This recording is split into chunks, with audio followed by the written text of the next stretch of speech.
In this video we will show the superheating of water while being superheated. Here we are going to use a pipette made of silicone rubber. This time the pipette is going to be heated along with the demineralized water inside the microwave chamber. The timer is set at 3 minutes.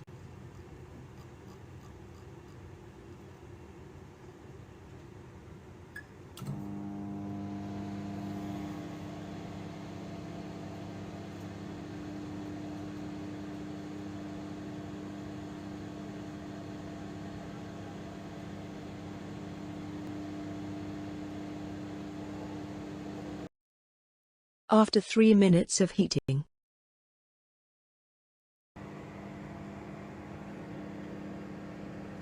we can see that the water is boiling, and the bubbles form mainly around the pipette.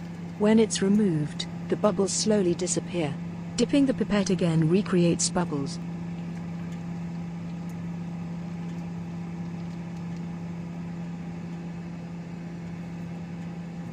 Let's check again if it's still in superheated state using a copper wire. The bubbles formed shows that it is, until the water is eventually de-superheated.